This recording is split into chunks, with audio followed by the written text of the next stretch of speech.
I'm here with Dr. Tobias Bluth, a professor in American history at Ivy University. Dr. Bluth received his doctorate in history from Harvard University.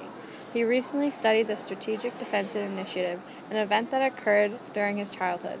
He has explored the initiative, studying its benefits and harms to the United States. Thanks for coming, Tobias. Thanks for having me, Meg.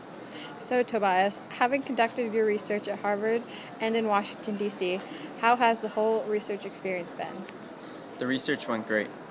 Doing my research at Harvard and in DC was a great experience, and I've been able to look in depth into how it helped and harmed the US. As you mentioned, SDI was introduced when I was a teenager, so I didn't completely understand it at the time. My research has brought back childhood memories of President Reagan's speech, an address that my whole family crowded in front of the TV to watch. During my research, I studied Reagan's speech and was actually able to understand the meaning this time. What do you find most significant about President Reagan's speech? People had thought that nuclear missiles were unstoppable and that the only defense would be mutual assured destruction. This means that if one nation fired missiles, the other nation would fire back, destroying both countries. This prevented missile warfare for 30 years before SDI. In his speech, President Reagan was the first person to introduce the idea of missile defense. What are the advantages of having a missile defense system? The defense that SDI used was effective. Mutual assured destruction was not a reliable defense, especially as the Soviets built up more nuclear arms than the US.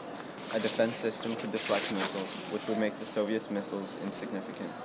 If the Soviets launched an attack, the US could block the missiles and then fire back at the unprotected Soviets. How did the United States block missiles? What technologies were needed? The Strategic Defense Initiative funded the research of many technologies because the science had never been thoroughly researched.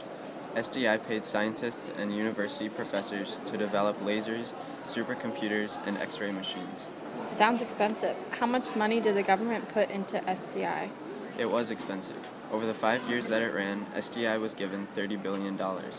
At this time, President Reagan's increase in defense spending rose to 27% of the national budget. What were the benefits of SDI, and in your opinion, did these benefits outweigh this cost? I think that the benefits did outweigh the cost. During an important arms race between the United States and the Soviet Union, the U.S. had fewer missiles. With the introduction of SDI, missiles were no longer unstoppable, and mutual assured destruction wasn't the only defense. Also, the cost didn't only harm us. The U.S. could afford to fund missile defense, but the Soviets could not. When the Soviets tried to fund a defense program of their own, they spent too much of their budget.